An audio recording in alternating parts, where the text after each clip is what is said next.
ఒక చిన్న గ్రామంలో జాన్ అనే దయగల మరియు వినయపూర్వకమైన వడ్రంగి ఉండేవాడు. అతడు నిజాయితీ మరియు కృషికి పేరుగాంచాడు. ఒకరోజు ఇంటి పని చేస్తుండగా గోడలో దాచిన బంగారు నాణేల సంచి కనిపించింది. ఆ నాణేలు ఊరిలో ఎవరికైనా చెందుతాయని జాన్ అనుకున్నాడు.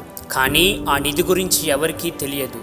జాన్ బంగారాన్ని తన కోసం ఉంచుకోకుండా గ్రామ చర్చికి తీసుకెళ్లాలని నిర్ణయించుకున్నాడు. అతను బలిపీఠం వద్ద సంచిని ఉంచి తనకు మార్గనిర్దేశం చేయమని దేవుణ్ణి వేడుకున్నాడు. ఆ గ్రామ పాస్టర్ గారు బ్యాగ్ని కనుగొని గ్రామస్తులకు ప్రకటించారు. ఒక వృద్ధ విధవరాలు వణుకుతూ ముందుకు వచ్చి తనకు అందించడానికి చనిపోయిన తన భర్త బంగారాన్ని దాచిపెట్టాడని, అయితే అది ఎక్కడ ఉందో మర్చిపోయిందని వివరించింది. బంగారు నిధి సరైన యజమానికి దొరికినందుకు జాన్ సంతోషించాడు. చెప్పలేనంత కృతజ్ఞతతో ఉన్న ఆ వృద్ధ విధవరాలు బంగారంలో కొంత భాగాన్ని జాన్కి బహుమతిగా ఇవ్వడానికి ప్రయత్నించింది. కానీ జాన్ సున్నితంగా తిరస్కరించాడు. దేవుడు దీన్ని మీకు అందించాడు, నేను అతని సేవకుడిని మాత్రమే అని అన్నాడు. గ్రామస్తులు జాన్ నిజాయితీని మెచ్చుకున్నారు మరియు అతని సమగ్రతను మరియు విశ్వాసంతో జీవించడానికి ఒక ప్రకాశవంతమైన ఉదాహరణగా నిలిచాడు. నీతి, నిజమైన చిత్తశుద్ధి ఉంటే